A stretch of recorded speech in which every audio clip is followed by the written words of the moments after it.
You're live. Alright, what's going on, everybody? We are at Josh's house.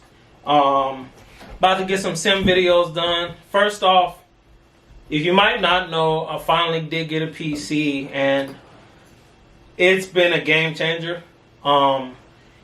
If you're on console and you want to take it more seriously, that should be priority number one, because even though the lobbies haven't been the best, it's been infinitely better.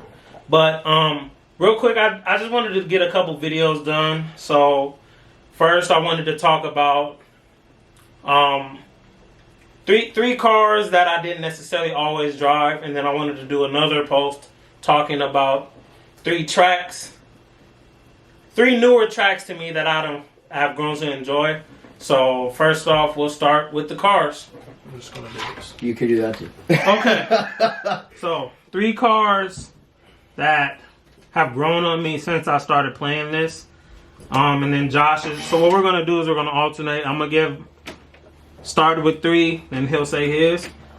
First off, I'm gonna go. Oh, I know what it is.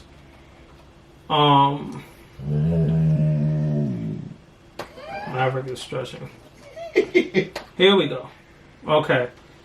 Number 3 at cars that have grown on me a lot over this game compared to the older games. I gotta pay homage to this one. I'm gonna go here first.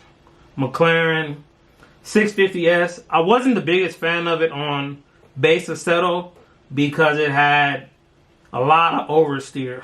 While on here, it's way more planted, and sometimes I'm actually better in this than I am the newer one, 720. So what you got at 3? So number 3 for me, the biggest thing with my cars is that I got so used to driving the 720S because it's mid-engine, and it just is the easiest car to drive. It's great. Yeah. So number 3 for me that I really actually enjoyed is the Lexus. Yeah. Yep, you already knew. So that was a look. I had a feeling because I remember talking to him when I had it on console. I'm like, bro, you gotta drive it. Mm-hmm. And then we got the PC, and he was like, yo, this car is so damn good. So Lexus is definitely an honorable mention. I'm not gonna lie, I prefer MR cars, but I think the RCF it's way more underrated than people expect it to be.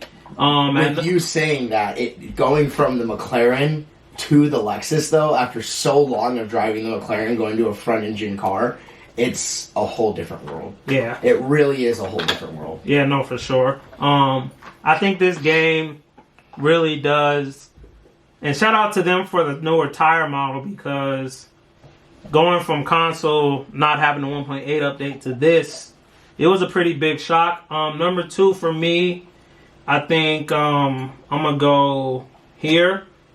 Audi Evo 2. Now, if you know me, you know I lean towards Audi. But the Evo 1, I kind of struggle with it because it was it gets away from you. This one, you know, they added this big rear wing for more mechanical grip, for more aero grip. And I mean, just look at it. You got the swan neck going backwards. I'm actually really fast in that, but it's not my best car. So I got that at 2. Probably some fan bias in there, but who you got? So number 2 for me is, it's weird because it's kind of a tie between the Audi that you just said, the Evo 2, but also the NSX, man. The NSX, dude, is so good. I have my fastest time on Laguna in the NSX. My fastest time ever posted. Yeah. The NSX, I'm not gonna lie to y'all, it gets away from me. And from what I've seen about it, you know, it's a hard car to drive. Yeah. It is. A lot of the comments I seen talking about it was that V6 was designed with hybrid in mind. So when you pull that, it's really peaky. Yep. Absolutely. So yeah. And then number 1 for me, it's pretty easy. This bad boy, 488 GT3 Evo, which it just does what I want it to do. It's balanced. I can dive bomb people. I can catch it if I do get a little foot heavy. It's one of the most successful GT3 cars ever. So I don't think it's by incident that people mess with it. Nope. Shout out to them because the 296 Evo, well, the 296 GT3 is coming out soon. I had a picture of that right here. As I talk over the picture, 120 degree V6 twin turbo.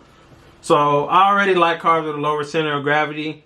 So mid-engine, low center of gravity. That's probably gonna be the new number one. I can't drive the 488 to save my life for some reason. I don't know why. Maybe it's because it's really tall in the gears. It has 8 gears if I remember correctly. So it's really weird for me, especially on tracks that like Monza and stuff like that. Which you would imagine, bless you. Which you would imagine that on tracks like Monza, I mean that's its home. It wouldn't really matter. But for some reason, I can't drive. But the 296, I am super excited to get my hands on. I am super excited. I think getting the Evo will make a difference. Yeah. But if I remember right, the Evo is more. The Evo has a whole lot of GTE DNA, so it's a longer wheelbase and some other things. Who you got at number one? You already know, man. McLaren's my car, man. 720S is my car. The McLaren is our car. 720S, man. All day, all day. It does what I want it to do, when I want it to do it. It's not fast in a straight line. It's not by any means the fastest in a straight line. However, in turns, oh my goodness. So even on Bathurst, on tracks like Bathurst, I can outmaneuver people on the mountain. So I didn't necessarily say my favorite car, your favorite car. I said cars that kind of grew on you or surprised you. I knew this would be good. It's my favorite car too. What's crazy is like I recently upgraded my pedal set, and after I did that, this is now my fastest car at Spa. Yep. So me, him, and Matt all agreed pretty quick that this was our favorite. Honorable, you got any? It's super weird because everyone drives like the M4. Like I see like starter people, they get in the M4 and they're like fast with it. But I just can't be fast with the M4, man. I just can't. You got any honorable mentions? So one of my honorable mentions is the car that I drove the other day, which is the Aston Martin. Oh, did you like it? I did. It's a lot of people like this. It's actually really good. Its mid-corner stability is excellent. Yep. So shout out to Aston. Honorable mention for me, I'm going to cheat. When I was struggling with the Audi, because the thing about the Audi is like, it feels like a small operating window. This feels damn near identical. No surprise there. But I can do more with it for longer, or I can make more mistakes, I guess. It's weird, but I'm really excited for the 992 GT3R. I'm excited for that, and of all the cars that I kind of suck with, that I want to master, the Porsche platform is definitely the one. Everything else, I feel like I'm almost there, or I am there. It's just fine tuning. This car, the rear engine cars, it's a struggle sometimes, but yeah, because it wants to kill you. That oversteer ain't no joke, man. You got anything you want to add? No, man. Just as far as like again the game goes, when I played on console, and this goes back to the M4, I actually drove the M4 a lot on console, like a lot on console, and that's possibly because the tire model might be different. Mm-hmm. That I felt really comfortable in the M4.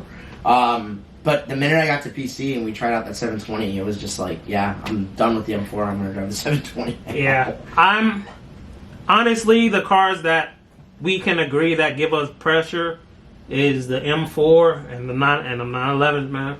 But just a quick little mini video. It's probably like a good 8 minutes or something. We're gonna call it here, and then we're gonna jump into our 3 tracks that have grown on us since we started playing ACC. So it doesn't count tracks that we've been driving on since Gran Turismo 1, stuff like that. So stay tuned.